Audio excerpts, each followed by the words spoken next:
Simple നോട്ട്സിൻ്റെ +1 political സയൻസുമായി ബന്ധപ്പെട്ട രണ്ടാമത്തെ വീഡിയോയിലേക്ക് ഏവർക്കും സ്വാഗതം. ഈ വീഡിയോയിൽ +1 പൊളിറ്റിക്കൽ സയൻസിലെ ഭരണഘടന പ്രവർത്തനത്തിൽ എന്ന പുസ്തകത്തിലെ ചില വിഷയങ്ങളാണ് ചർച്ച ചെയ്യുന്നത്. എല്ലാവരും ചാനൽ സബ്സ്ക്രൈബ് ചെയ്യുവാനും വീഡിയോ ലൈക്ക് ചെയ്യുവാനും ഷെയർ ചെയ്യുവാനും മറക്കരുത്. ആദ്യമായി ഒരു രാഷ്ട്രത്തിൻ്റെ അടിസ്ഥാന പ്രവർത്തനങ്ങൾ എന്തൊക്കെയാണെന്ന് പരിശോധിക്കാം. Basic functions of a state. First function protection അഥവാ സുരക്ഷ ഉറപ്പുവരുത്തുക. സെക്കൻഡ് ഫങ്ഷൻ വെൽഫെയർ അഥവാ ക്ഷേമ പ്രവർത്തനങ്ങൾ.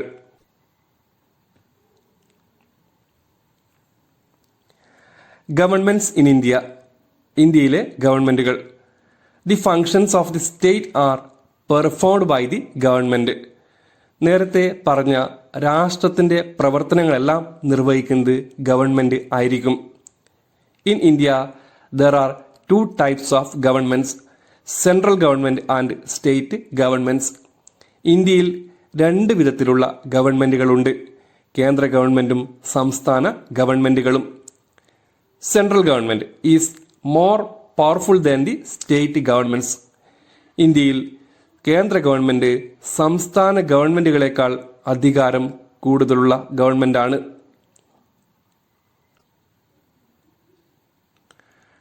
Indian parliament. Legislature in India is known as Indian parliament. ഇന്ത്യയിലെ നിയമനിർമ്മാണ സഭയാണ് Indian parliament. 2 houses of the parliament, Lok Sabha and Rajya Sabha. Indian പാർലമെന്റിലെ 2 സഭകളാണ് ലോക്സഭയും രാജ്യസഭയും. Lok Sabha house of the people. Its duration 5 years. Lok Sabha ജനങ്ങളുടെ സഭയാണ്. ഇതിൻ്റെ കാലാവധി 5 വർഷമാണ്. Rajya Sabha council of the states. It's a permanent house. Rajya Sabha സംസ്ഥാനങ്ങളുടെ സഭയാണ്. ഇതൊരു സ്ഥിരം സഭയാണ്.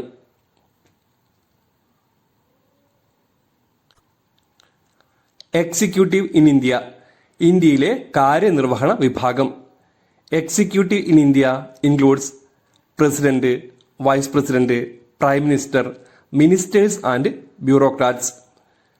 ഇന്ത്യയിലെ കാര്യനിർവഹണ വിഭാഗത്തിൽ പ്രസിഡന്റ്, വൈസ് പ്രസിഡന്റ്, പ്രധാനമന്ത്രി, മന്ത്രിമാർ, ഉദ്യോഗസ്ഥർ തുടങ്ങിയവർ ഉൾപ്പെടുന്നു. Head of the state. ഇന്ത്യയുടെ രാഷ്ട്രത്തലവൻ രാഷ്ട്രപതി. Head of the government prime minister. ഇന്ത്യയിലെ ഗവൺമെന്റിന്റെ തലവൻ പ്രധാനമന്ത്രി. President is the nominal executive. ഇന്ത്യയിൽ രാഷ്ട്രപതി നാമമാത്ര അധികാരിയാണ്. Real executive prime minister and ministers. ഇന്ത്യയിൽ യഥാർത്ഥ അധികാരം പ്രധാനമന്ത്രിയിലും മന്ത്രിമാരിലും നിക്ഷിപ്തമാണ്.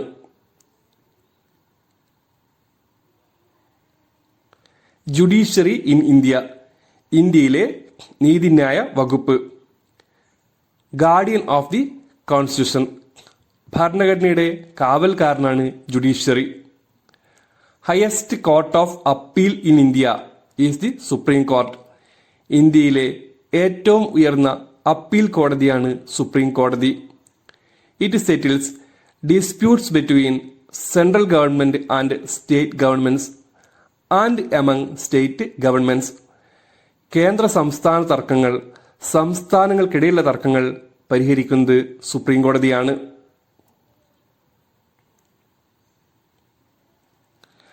കേരള ഗവൺമെന്റ്. കേരളത്തിലെ government. Legislature in Kerala. Kerala legislative assembly. കേരളത്തിലെ നിയമനിർമ്മാണ സഭ കേരള നിയമസഭ എന്ന് അറിയപ്പെടുന്നു.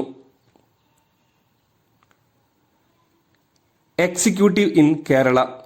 കേരളത്തിലെ കാര്യനിർവഹണ വിഭാഗം. It includes governor, chief minister, ministers and bureaucrats.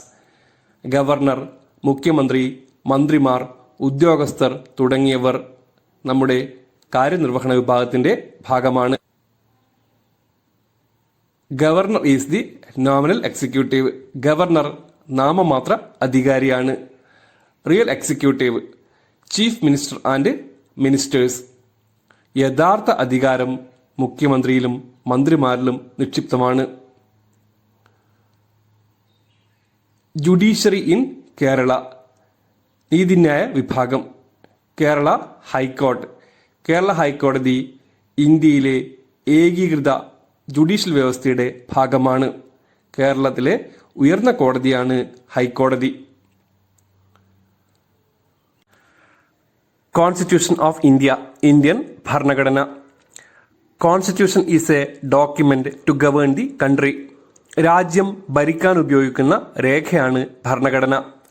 Constitution of India was framed by the constituent assembly. Indian ഭരണഘടന തയ്യാറാക്കിയത് ഭരണഘടന നിർമ്മാണ സമിതിയാണ്. Constitution came into being on 26 January 1950. ഇന്ത്യൻ ഭരണഘടന നിലവിൽ വന്നത് 1950 ജനുവരി 26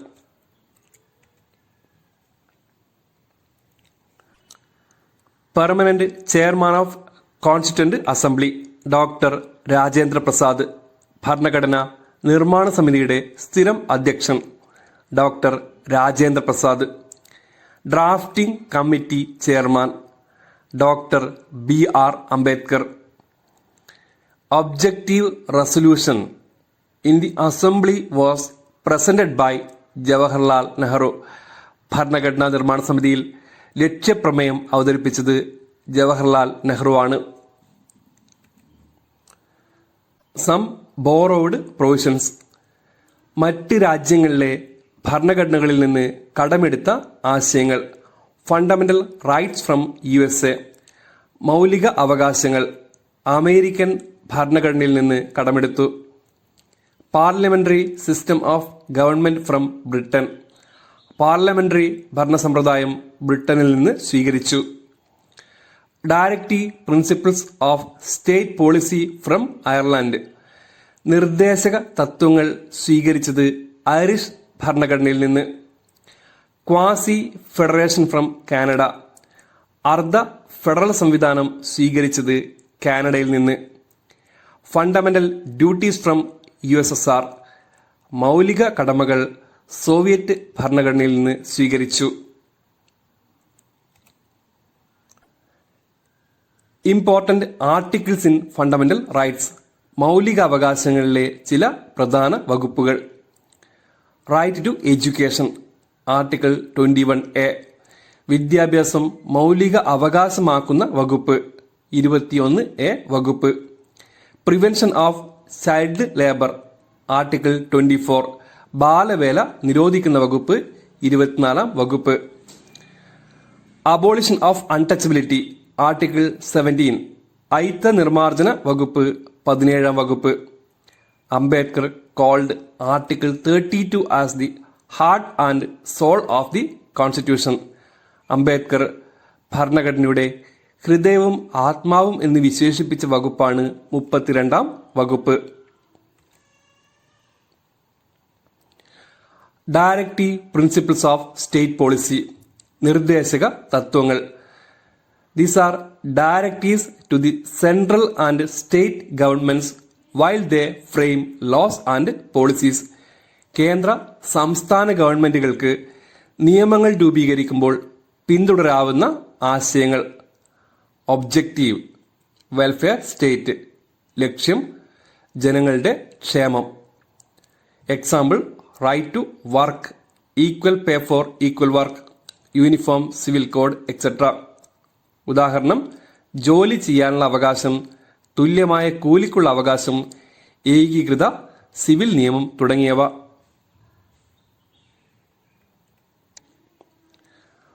ഫണ്ടമെന്റൽ ഡ്യൂട്ടീസ് മൗലിക കടമകൾ 11. Article 51A.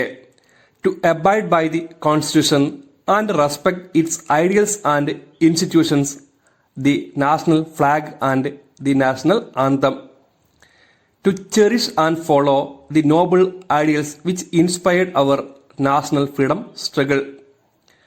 To uphold and protect sovereignty, unity and integrity of India.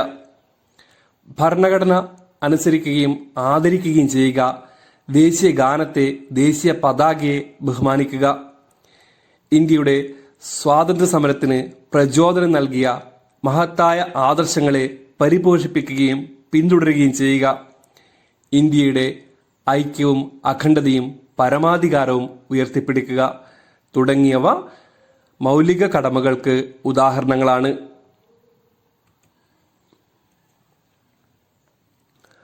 അമെൻമെന്റ് procedure, ഭരണഘടന ഭേദഗതി പ്രക്രിയ. Constitution can be changed only through അമെൻമെന്റ് പ്രൊസീജിയർ. ഭരണഘടനയിൽ മാറ്റം വരുത്തണമെങ്കിൽ ഭേദഗതി പ്രക്രിയ ആവശ്യമാണ്. 42nd അമെൻമെന്റ്, 42ാം ഭേദഗതി.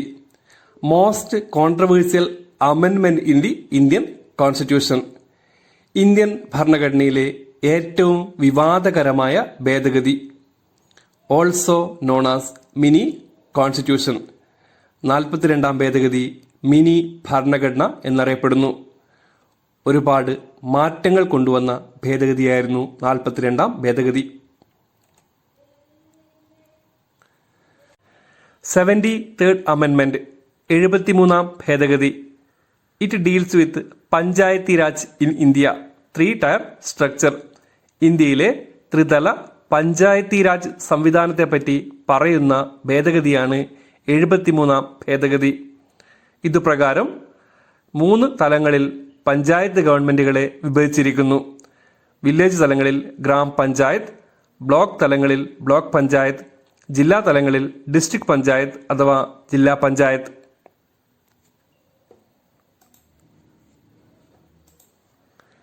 74th അമെൻമെന്റ്, 74ാം ഭേദഗതി. നഗരപാലിക, 3-tier സ്ട്രക്ചർ. നഗരങ്ങളിലെ നഗരപാലിക ത്രിതല ഘടനയെപ്പറ്റി പ്രതിപാദിക്കുന്ന ഭേദഗതിയാണ് 74ാം ഭേദഗതി. ഇതുപ്രകാരം നഗരപഞ്ചായത്തുകൾ, മുനിസിപ്പൽ കൗൺസിലുകൾ, മുനിസിപ്പൽ കോർപ്പറേഷൻ എന്നിങ്ങനെ നഗര ഗവൺമെന്റുകളെ 3ആയി തിരിച്ചിരിക്കുന്നു.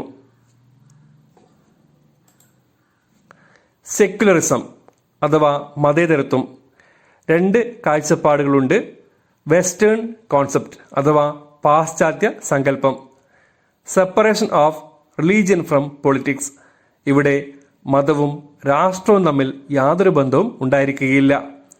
ഇന്ത്യൻ കോൺസെപ്റ്റ്, ഇന്ത്യൻ സങ്കല്പം. Equality of all religions. എല്ലാ മതങ്ങളെയും ഇന്ത്യ തുല്യമായി പരിഗണിക്കുന്നു. And India has no official religion. ഇന്ത്യക്ക് ഔദ്യോഗിക മതം ഇല്ല.